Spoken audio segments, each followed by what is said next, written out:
मेरे पति ने कुछ ना किया है, वो निर्दोष है। आप सभी को यहाँ से जाना चाहिए, वरना मैं पुलिस को फोन कर दूंगी। हाँ। अरे तेरा पति निर्दोष नहीं है, बल्कि वो तो एक नंबर का लालची, धोखेबाज और दोषी इंसान है। हाँ, जल्दी अपने पति को बाहर भेज, नहीं तो हम गांव वाले तेरे घर के अंदर घुस जाएंगे, बता रहे। हाँ अनुराधा बहन, तुम हमारे बीच में मत आओ। अपने पति रामलाल को हमारे हवाले कर दो।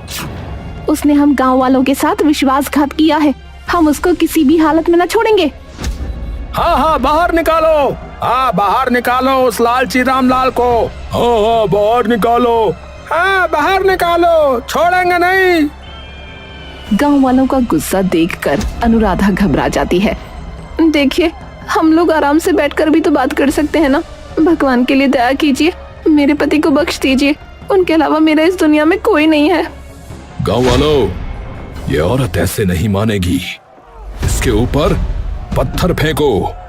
जब ये दर्द से चिल्लाएगी तो इसका पति खुद ही बाहर आ जाएगा। सभी गांव वालों ने पत्थर उठाकर अनुराधा के ऊपर फेंकना शुरू कर दिया। अनुराधा की दर्द भरी आवाज सुनकर रामलाल से रहा नहीं गया और वो बाहर आ गया। अरे अरे, रुक जाइए, रुक जाइए। आप लोगों को जो करना है वो अब मेरे साथ कीजिए। देखिए, मेरी पत्नी का इसमें कोई हाथ नहीं है, वो निर्दोष है, तो उसे छोड़ दीजिए। अरे रुक जाइए, अरे भाई साहब रुक जाओ। अरे अरे रुक जाइए भाई साहब। अरे अरे रामू, अरे श्यामू, अरे रुक जाओ। गांव वाले रामलाल और अनुराधा दोनों पर पत्थर बरसाने लगे। आखिर गांव वाले उन दोनों पर पत्थर क्यों बरसा रहे थे? इसके पीछे क्या वजह थी? वजह जानने के लिए हमें 1 साल पहले की कहानी जाननी होगी। 1 साल पहले। क्या बात है जी, आज आप बड़ा खुश लग रहे हैं। अरे खुश कैसे नहीं रहूंगा, आखिर आज हमारी शादी की सालगिरह है। अरे, आपको हमारी शादी की सालगिरह याद थी? मुझे तो लगा कि काम की वजह से आप भूल गए होंगे। अरे, मैं काम की वजह से हमारी सालगिरह नहीं भूल सकता। हाँ, क्योंकि मेरा काम आज जिस भी मुकाम पर है सिर्फ तुम्हारी वजह से है। अच्छा, आंख बंद करो जरा, देखो मैं तुम्हारे लिए कुछ तोहफा लेकर आया हूँ। अरे वाह, तोहफा लाइए, जल्दी दीजिए। अरे पहले अपनी आंखें बंद तो करो भाई।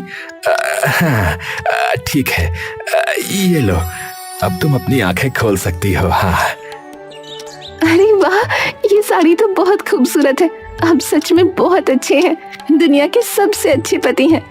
दोनों इस तरह से बहुत खुश थे। उसकी शादी अनुराधा से हुई तो उसने अपनी पत्नी के कहने पर खुद की एक छोटी सी जलेबी की दुकान खोल ली। दोनों मिलकर अपनी दुकान चलाते थे। अनुराधा जलेबियां बनाती थी और रामलाल उन्हें बेचता था। अरे आइए आइए भाई साहब, अरे अरे अरे दादा, अरे आओ आओ, गर्मा गर्म ताजी ताजी जलेबी खाओ, आओ आओ। अरे ऐसी जलेबी पूरे गांव में कहीं नहीं खाई होगी आपने। हाँ, अरे अरे भैया, अरे दादा, आओ आओ। अरे रामलाल भैया, जरा 1 किलो जलेबी तोल दो।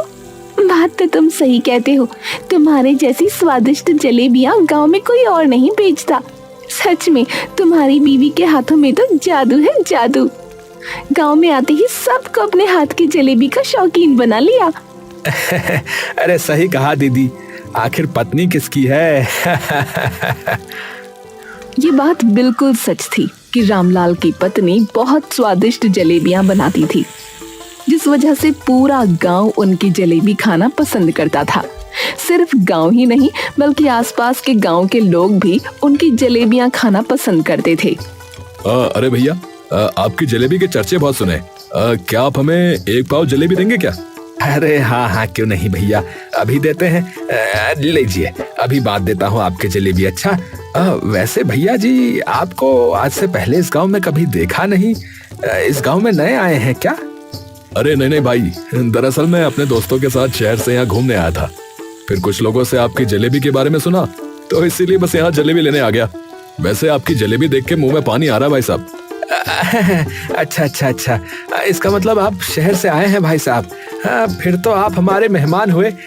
मैं आपको कुछ जलेबियां जो है ना मुफ्त में ही देता हूँ। लीजिए लीजिए, ये ऐसे ही आप ट्राई कीजिए, खा के देखिए कैसी है। जी जी भाई साहब, चखाइए। अरे वाह वाह वाह, इतनी रसीली और इतनी ये करारी करारी और इतनी सौंधी सौंधी गरम। आहा, सच में बहुत मजा आ गया भैया।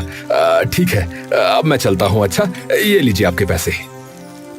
रामलाल का स्वभाव उसके धंधे में एक बहुत महत्वपूर्ण भूमिका निभाता था। वो हमेशा अपने ग्राहकों से बहुत तमीज से पेश आता था। यही कारण था कि उसकी तरक्की दिन दोगुनी रात चौगुनी होने लगी, जिसका पूरा श्रेय रामलाल अपनी पत्नी को देता था। तुम जानती हो अनुराधा, इस महीने हमारी बहुत अच्छी कमाई हुई है। तो मैं सोच रहा हूँ कि क्यों ना हम एक घर खरीद लें। ये तो बहुत अच्छा विचार है जी, लेकिन हम घर लेंगे कहाँ? अरे वो अपने मुखिया जी के सामने वाली जमीन जो है ना, वो खाली पड़ी है। अब मैंने उसके मालिक से बात कर ली है, वो हमें अपनी जमीन बेचने को तैयार है, वो भी बहुत सही दाम पर। ये तो बहुत अच्छी बात है, लेकिन मुखिया जी के सामने वाली जमीन ठीक रहेगी क्या? मुखिया जी का मिजाज तो हम सभी को पता है। अरे तो हमें उनसे क्या मतलब होगा। मैंने देखो विचार कर लिया है, मैं वही जमीन लूंगा और जल्द ही वहां पर काम भी शुरू करवा दूंगा। हाँ, लेकिन मैंने सोचा है कि जब तक हमारा मकान बनकर तैयार नहीं हो जाता, तुम ये बात किसी को बताना मत। अच्छा? मैं समझ गई।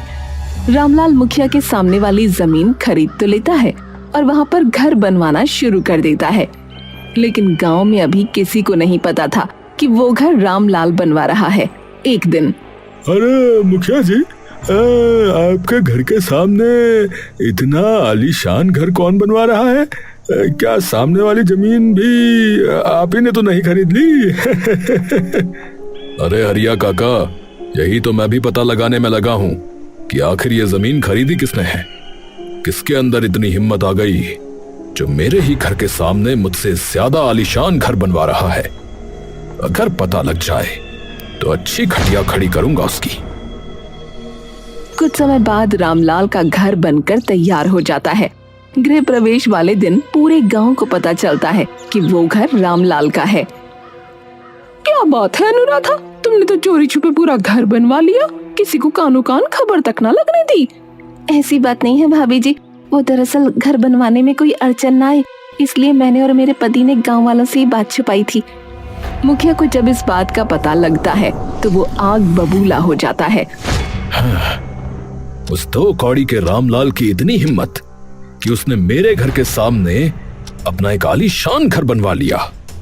मुखिया जी, उसका घर तो सच में बहुत आलीशान है।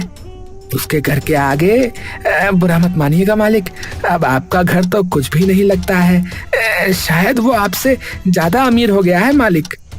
हैं? क्या कहा तूने? जलेबी वाले की तुलना तू मुझसे करता है?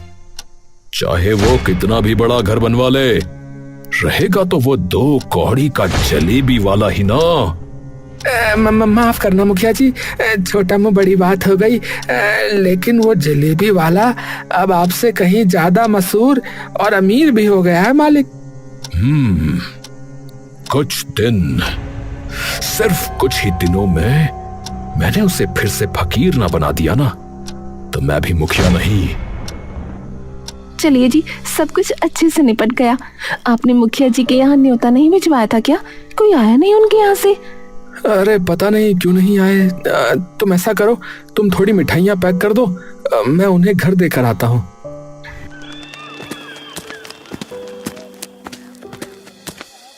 अरे मुखिया जी, अरे प्रणाम।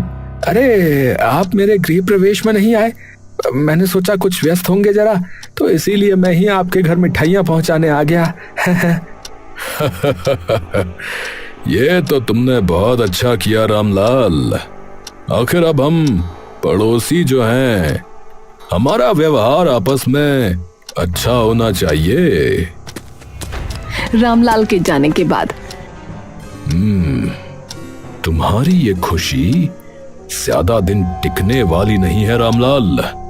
तुम्हें ऐसा मजा चखाऊंगा, ऐसा मजा चखाऊंगा कि तुमने सोचा भी नहीं होगा। मुखिया मन ही मन रामलाल से बदला लेने की सोच लेता है। वो अपने नौकर को रामलाल की दुकान पर भेजता है। तुम समझ गए ना कि तुम्हें क्या करना है? जी जी मालिक, मैं समझ गया कि मुझे क्या करना है, और मैं ये भी समझ गया कि किसी भी हालत में अगर मैं पकड़ा गया तो मुझे आपका नाम नहीं लेना है। बहुत अच्छे, अब जाओ और अपना काम करके आओ। तुम्हें लगातार 1 हफ्ते तक ऐसा करना होगा, और उसके बाद मैं तुम्हें मुंह मांगी कीमत दूंगा, और फिर तुम पैसे लेकर ये गांव छोड़ कर चले जाना, समझे? जैसा आप ठीक समझे मालिक, ठीक है।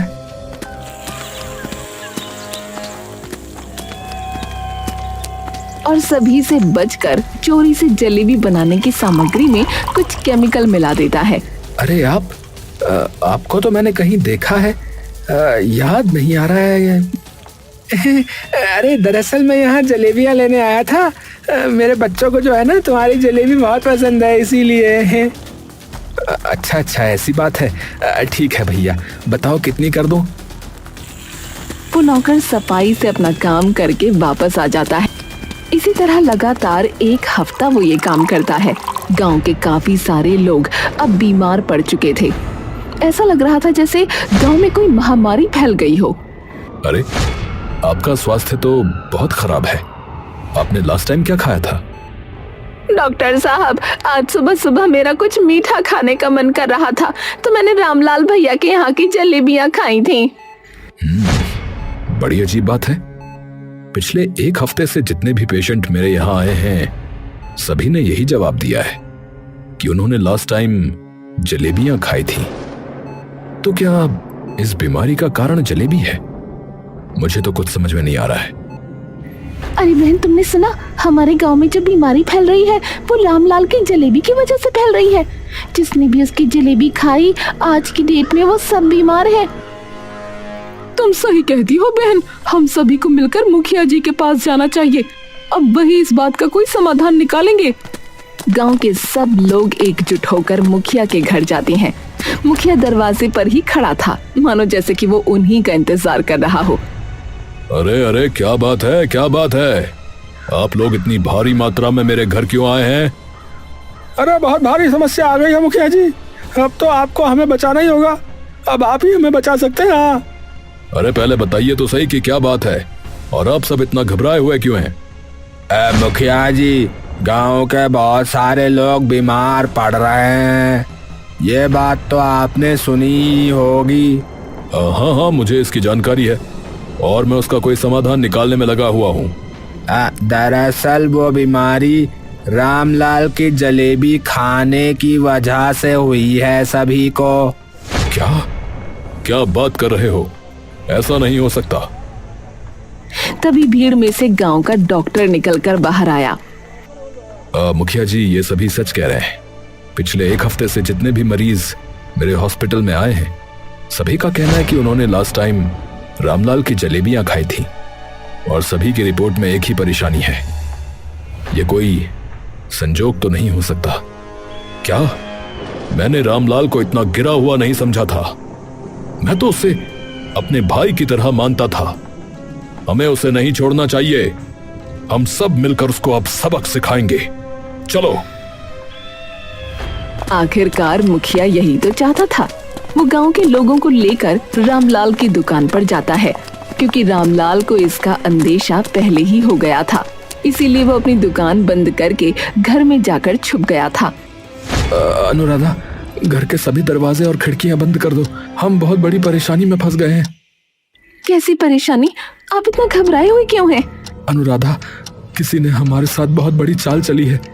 पूरा गांव मुझे मारने के लिए ढूंढ रहा है। लेकिन क्यों?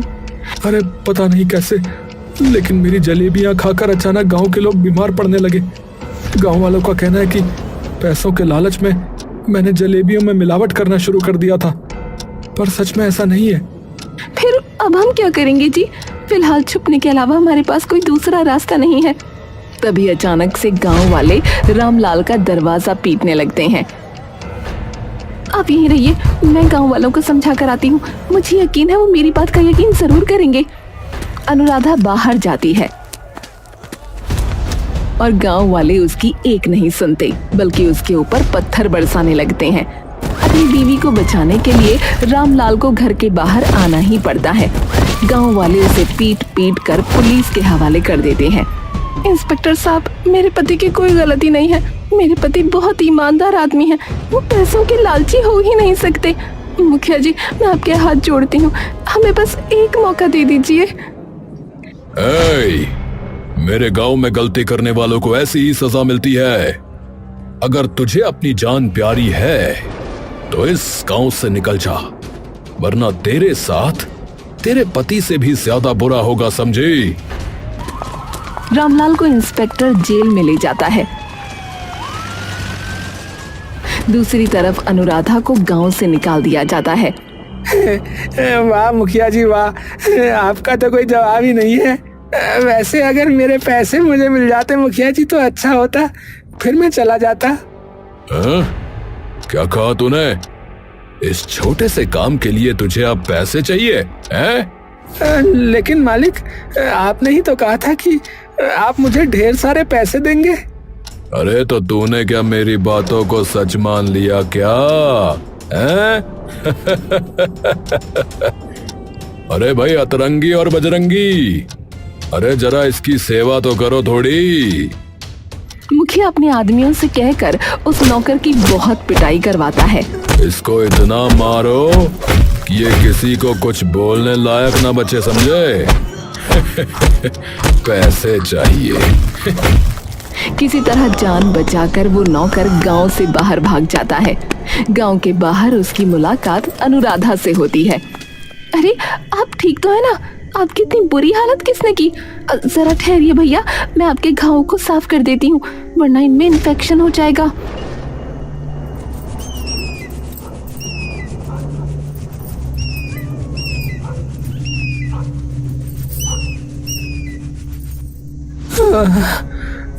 तुमने मुझे भाई कहा है बहन, तो मेरा फर्ज है तुम्हें सब कुछ सच सच बताना। क्या मतलब? क्या आप मुझे जानते हैं? हाँ बहन, मैं तुम्हें अच्छे से जानता हूँ। आज तुम्हारी ये हालत मेरी ही वजह से है। भगवान के लिए क्या आप मेरी मदद करेंगे? आपकी मदद से मैं अपने पति को जेल से रिहा करवा सकती हूँ और उस मुखिया को इसकी सजा भी दिलवाना चाहती हूँ। भगवान के लिए मेरी मदद कीजिए। मैं तुम्हारी मदद जरूर करूंगा बहन। मेरी गलती सुधारने का इसके बाद मुझे दोबारा मौका नहीं मिलेगा।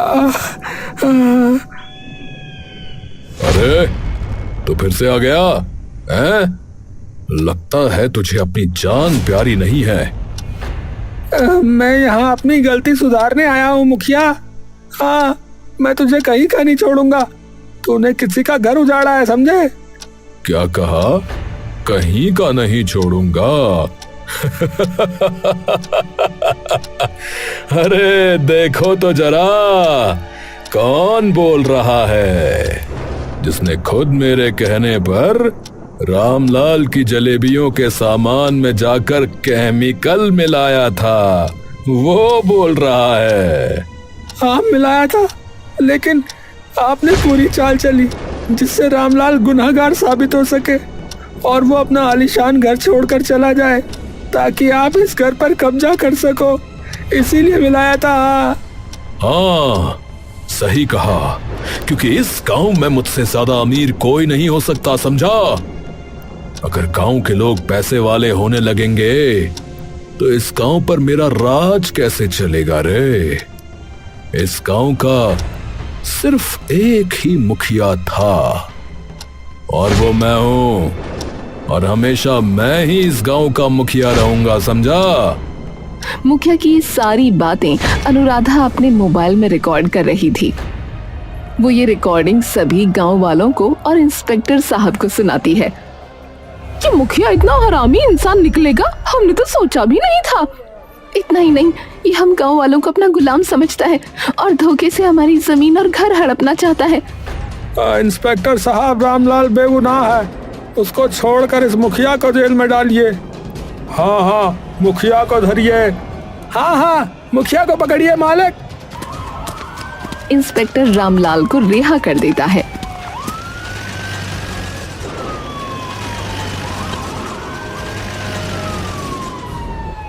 उसके बाद रामलाल और पूरा गांव खुशी खुशी अपना जीवन व्यतीत करने लगते हैं।